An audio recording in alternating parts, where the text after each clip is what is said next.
कुछ जगह सिर्फ देखने के लिए नहीं होती है, बल्कि आपको वो महसूस होती है, जहाँ हर कदम पर एक अलग धर्म की कहानी मिलती है। कहीं शांति से ध्यान करते बुद्ध, तो कहीं शिव के भक्तों की घंटियों की गूंज, तो कहीं श्री कृष्ण की लीला, तो कहीं गुरु गोविंद सिंह की वीर गाथा। जहाँ गुफाओं में साध्वी ध्यान करती हैं और मंदिरों में ऋषियों की तपस्या की गूंज आज भी महसूस होती है। ये वो जगह है जहाँ आस्था को जगह मिलती है। बौद्ध, सिख, हिंदू सभी एक साथ एक झील के किनारे। हर सुबह यहाँ सूरज की रोशनी सिर्फ पहाड़ों पर ही नहीं, बल्कि यहाँ की सदियों पुरानी कहानियों पर भी पड़ती है। आज मैं आपको एक ऐसी ही जगह पर लेके आई हूँ। मैं बात कर रही हूँ द रिवॉल्सर लेक की। रिवॉल्सर पहुंचने के लिए आप लोगों को सबसे पहले हिमाचल प्रदेश के मंडी डिस्ट्रिक्ट में आना होगा, जहां से मंडी से रिवॉल्सर की जो डिस्टेंस है वो अराउंड 25 किलोमीटर्स की है। रिवॉल्सर पहुंचने के लिए आप लोगों को मंडी से डायरेक्ट बस मिल जाएगी, एंड अगर आप लोग टैक्सी के थ्रू आना चाहते हो तो आप लोगों को प्राइवेट टैक्सी भी मिल जाएगी, एंड आप लोग पब्लिक टैक्सी के थ्रू भी आ सकते हो। प्राइवेट टैक्सी का जो चार्जेस रहने वाला है आप लोगों का वो 1000 रुपीज रहने वाला है अराउंड, एंड अगर आप पब्लिक टैक्सी के थ्रू आते हो तो 50 से 70 रुपीज के अंदर आप लोग रिवॉल्सर पहुंच जाओगे। अगर मैं बस के किराए की बात करूं तो बस का किराया आप लोगों का 30 रुपीज रहने वाला है। अगर उसके अलावा अगर आप अपने सेल्फ व्हीकल के थ्रू भी, स्कूटी या बाइक के थ्रू भी रिवॉल्सर पहुंच सकते हो। यहाँ तक पहुँचने का जो रास्ता है वो काफी अच्छा है। यहाँ का जो रास्ता का रूट है वो काफी बेटर है। जो रूट है वो पूरा न्यू बना है, पूरा रोड जो है वो पूरा न्यू प्रिपेयर हुआ है, तो आप लोग रिवॉल्सर इजीली पहुँच सकते हो। अगर आप लोग रिवॉल्सर लेक आ रहे हो तो आप लोग नैना देवी के टेम्पल भी जा सकते हो, जो कि रिवॉल्सर से अराउंड 10 किलोमीटर के डिस्टेंस पर है। उसके बारे में हम वीडियो में बाद में देखेंगे। इस वीडियो के अंदर हम रिवॉल्सर लेक के बारे में बात करेंगे। यहाँ पे कौन कौन से घूमने की जगह है, क्या क्या स्पोर्ट्स है, कितना टाइम लगेगा, क्या घूमने के लायक यहाँ पे आप लोगों को देखने को मिलने वाला है। इस वीडियो के अंदर मैं आप लोगों को रिवॉल्सर के जितने भी टूरिस्ट स्पेसेस हैं उनके बारे में बताऊंगी। हर एक टूरिस्ट स्पेस को हम लोग अच्छे से विजिट करेंगे। तो let's start the video. Video के अंदर आपको आगे मिलते हैं।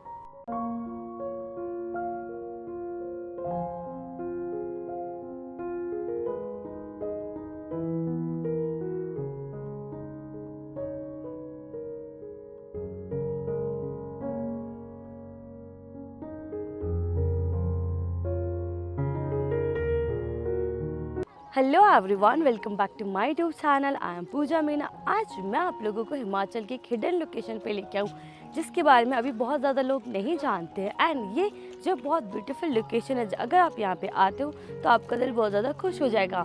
मैं बात करूँ रिवॉल्सर लेक की, जो कि पास में स्थित है मंडी से अराउंड 25 किलोमीटर की डिस्टेंस पे ये जो है लेक सिचुएटेड है। यहाँ की अलग अलग स्टोरीज हम आप लोगों को स्पेशली जो हमारा व्लॉग रहेगा उसके अंदर हम लोग बताने वाले। एंड इस ब्यूटीफुल लेक की अगर मैं आप लोगों को बात करूँ तो सामने की तरफ ब्यूटीफुल लेक है और सामने की तरफ बुद्धिस्ट का एक बहुत ब्यूटीफुल स्टैचू यहाँ पे आप लोगों को देखने को मिलेगा।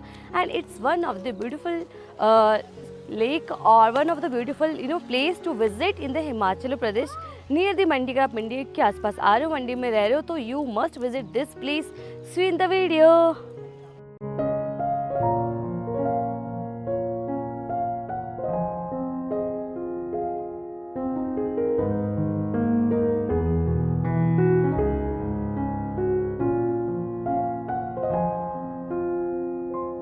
ये स्थान सिर्फ एक पर्यटन स्थल ही नहीं है, बल्कि आध्यात्मिक ऊर्जा का केंद्र है, जहाँ पर आप लोगों को बौद्ध, सिख, हिंदू सभी धर्म एक साथ देखने को मिलते हैं। ये जो जगह है वो अपने आप में काफी रिच हिस्ट्री रखती है, तो हम इस वीडियो में उसी रिच हिस्ट्री को समझने वाले हैं।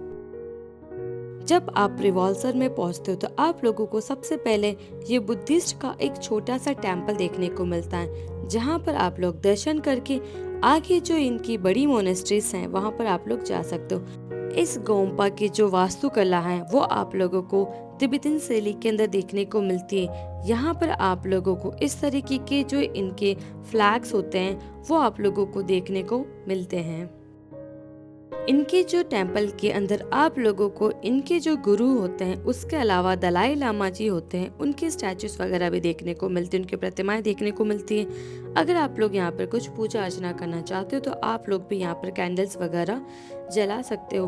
उसके साथ में यहाँ पर आप लोगों को बहुत शांति देखने को मिलती है, क्योंकि यहाँ पर बहुत ज़्यादा भीड़ वगैरह नहीं होती है।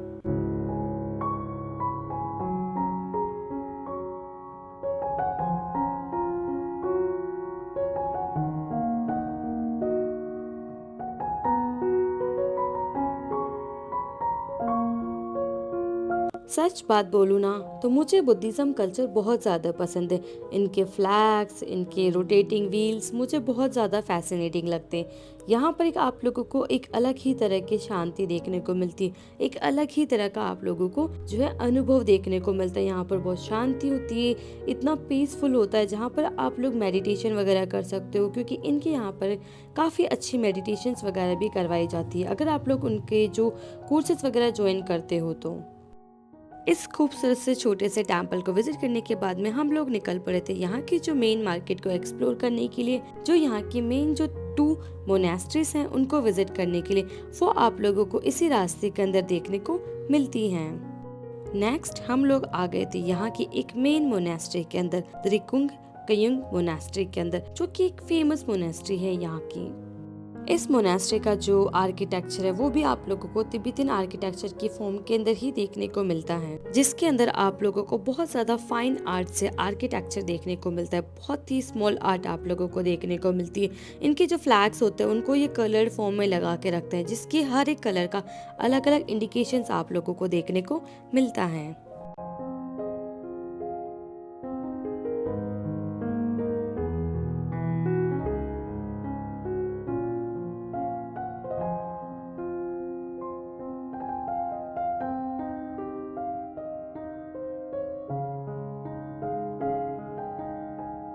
इस मोनास्ट्री के अंदर आप लोगों को करीब आज भी 200 से ज्यादा बुद्धिस्ट मॉन्क और नन देखने को मिलते हैं, जो बहुत ही ज्यादा गहन तपस्या में लीन रहते हैं। और हाँ, एक बात, इन व्हील्स को एक पर्टिकुलर डायरेक्शन में रोटेट किया जाता है, जो कि राइट टू लेफ्ट होता है। तो मैंने सोचा कि आपको ये भी मैं बता दूं।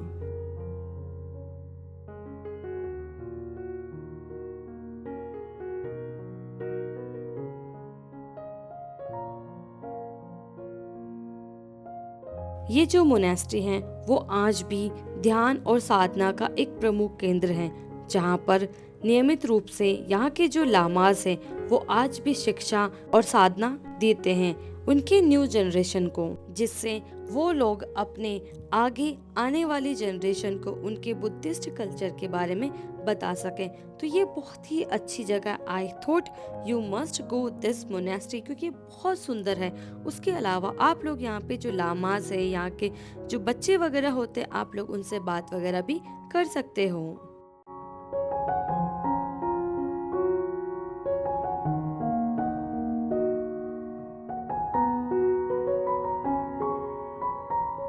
इस खूबसूरत मोनेस्ट्री को घूमने के बाद में हम निकल पड़े थे यहाँ के एक और मेन अट्रैक्शन की तरफ, जो था मंदरावा गुफा की तरफ, जो कि यहाँ का एक मेन अट्रैक्शन है। यहाँ के जो राजा थे उनकी जो बेटी थी उसकी गुफा की तरफ, उसकी जो स्टोरी है मैं आपको आगे बताऊंगी। यहाँ की जो राजकुमारी थी उसने यहीं पर तपस्या की थी, इसी गुफा के अंदर कई सालों तक। उसकी जो कहानी है उसी की वजह से आज आप लोगों को रिवॉल्वर लेक देखने को मिलता है। इनकी जो कहानी है वो मैं आप लोगों को यहाँ की जो मोनेस्ट्री है वहाँ पर मैं आप लोगों को बताऊंगी।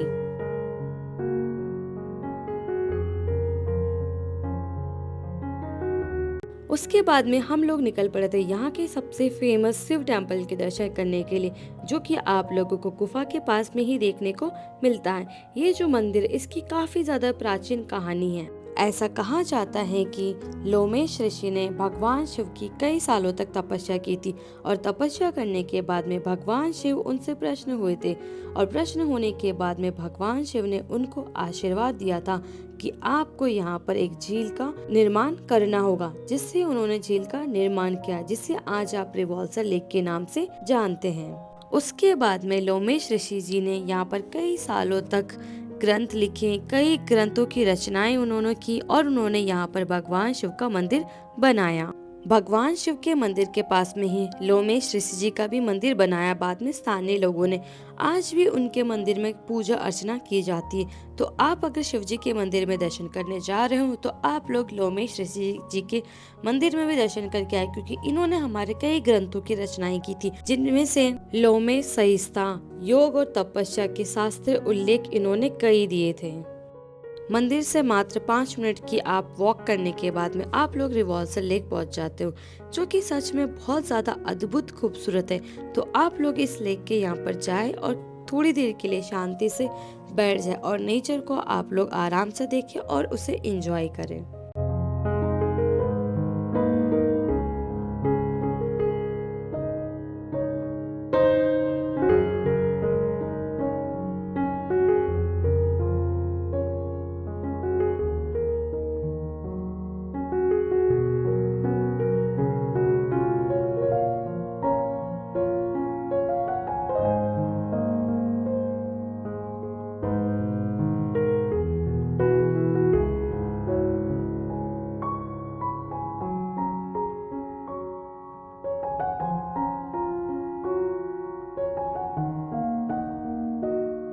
रिवॉल्सर झील को धार्मिक झील भी माना गया है, जिसको तीर्थ स्थल के नाम से भी जाना जाता है। यहाँ पर हिंदू, बौद्ध और सिख तीनों ही जो धर्मों का काफी महत्व रखती है रिवॉल्सर झील।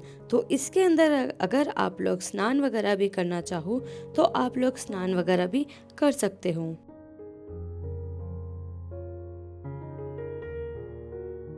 अब आप लोग देखिए रिवॉल्सर लेक के खूबसूरत नज़ारे।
जब आप लोग रिवॉल्सर लेक के किनारे पर बैठे होते हो तो आप लोगों को तासु पीमा मोनेस्ट्री आप लोगों को दिखाई देती है, जहाँ से आप लोगों को बुद्धिस्ट के सेकंड जो गुरु थे उनका जो स्टैचू है आप लोगों को बहुत ही खूबसूरत नजर आता है। वो जो स्टैचू है ना, सच में ट्रस्ट मी, वो बहुत ज़्यादा यूनिक है, जिसे देखकर आप लोगों को बहुत ज़्यादा एक्साइटमेंट होती है उस मोनेस्ट्री पर भी विजिट करने के लिए।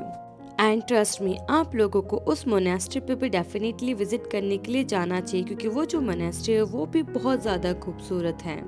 और रिवॉल्सर लेक की ही चारों तरफ आप लोगों को जो तिब्बतन फ्लैग्स होते हैं वो देखने को मिलता है। तो आप लोग उन तिब्बतन फ्लैग्स को भी देखें, क्योंकि वहाँ पर भी आप लोगों की अच्छी फोटोज वीडियोस आएगी। उसके बाद में हम लोग निकल पड़े थे जिगर दुबका इंस्टीट्यूट को देखने के लिए, जो कि तिब्बतन के इंस्टीट्यूट है। ये जो इंस्टीट्यूट है वो दुबका कंग्यूट संप्रदाय का है, जो अपनी जीवित परंपराओं, शस्त्र अध्ययन और आध्यात्मिक साधनाओं के लिए प्रसिद्ध है। इस इंस्टीट्यूट के अंदर धार्मिक उत्सव, धार्मिक साधनाओं और शिक्षण स्रोतों का आयोजन होता है। इस इंस्टीट्यूट के अंदर बौद्धिक जो कल्चर होता है उसके बारे में शिक्षा दी जाती है। उसके बाद में हम लोग निकल पड़े थे यहाँ की जो सबसे मेन अट्रैक्टिव लोकेशन है उसके लिए, जो थी पद्म संभव जी का स्टैचू, जो कि अपने आप में ही एक अलग कहानी कहता है। गुरु रनपोछे का जो स्टैचू है आप लोगों को रिवॉल्सर में हर तरफ से दिखाई देता है। तो अब आप लोगों को उनके स्टैचू के बारे में बताते हैं और उनकी कहानी के बारे में अब आप लोगों को बताते हैं। ऐसा कहा जाता है कि गुरु पद्म संभव, जिन्हें गुरु रनपोछे और द्वितीय बौद्ध गुरु के रूप में जाना जाता है, वो कुछ वक्त के लिए रिवॉल्सर आए थे। उस समय मंडी के जो नरेश थे वो अर्शधर थे। गुरु रिनपोछे ने यहाँ की जो राजकुमारी थी मंदरवा उसको धर्म उपदेश देने लगे। कुछ समय बाद लोगों ने कई भ्रांतियां फैलाई और वो जो भ्रांतियां थी वो राजा के पास पहुंच गई। उन भ्रांतियों के कारण राजा को क्रोध आ गया और उससे उन्होंने गुरु को जीवित जला दिया। ऐसा कहा जाता है कि 7 दिन तक अग्नि जलती रही और उससे काला धुआं निकलता रहा और 8वें दिन एक ऐसा चमत्कार हुआ जिससे देख के सब लोग हैरान थे। अग्नि कुंड की जगह एक शीतल झील प्रकट हुई और उस झील के मध्य से कमल पुष्प पर विराजमान गुरु संभव प्रकट हुए और उनकी गोद में मंदारवा थी। पूर्ण युवा अवस्था में मानो जैसे पुनर्जन्म लेकर वो वापस आए हो। राजा को अपनी गलती का एहसास हुआ और उसने मंदारवा का विवाह गुरु से कर दिया। उसके बाद में गुरु और मंदारवा यहाँ से नेपाल गए और नेपाल होते हुए वो वहाँ पर तिब्बत गए, जहाँ जाकर उन्होंने ब्रजयान बौद्ध धर्म की स्थापना की। इसीलिए रिवॉल्सर झील तिब्बतीन बौद्धों के लिए अत्यंत पावन स्थल माना जाता है।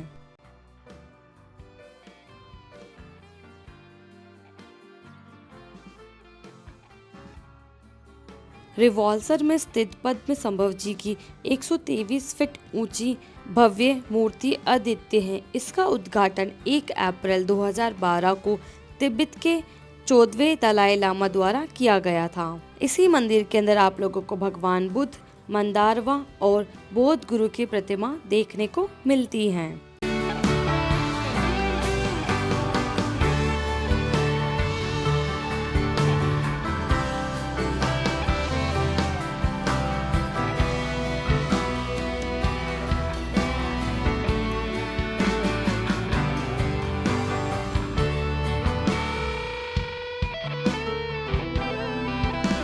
मंदिर के प्रांगण में खड़े होने के बाद में आप लोगों को रिवॉल्सर जो लेक है उसका पूरा खूबसूरत नज़ारा देखने को मिलता है।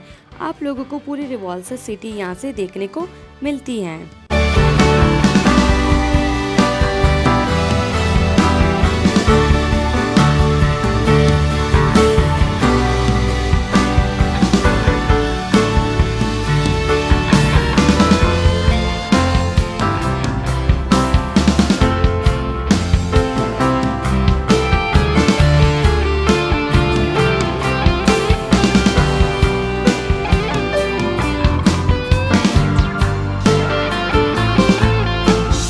मंदिर की दूसरी तरफ ही आप लोगों को जो सिखों के 10वें गुरु हैं गुरु गोविंद सिंह का आप लोगों को गुरुद्वारा देखने को यहाँ पर मिलता है। सन 1701 के आसपास जब देश में मुगल शासक औरंगजेब के जुल्म चरम पे थे, तब गुरु गोविंद सिंह जी ने हिंदुओं और सिखों की रक्षा के लिए पहाड़ी रियासतों के जो राजा थे उनसे सहयोग मांगा और अपना कुछ समय यहीं पर व्यतीत किया। सन 1930 के अंदर मंडी के राजा जोगेंद्र सेन ने बाद में उनका गुरुद्वारा यहाँ पर बनवाया, जो आज भी वैसा ही चल रहा है।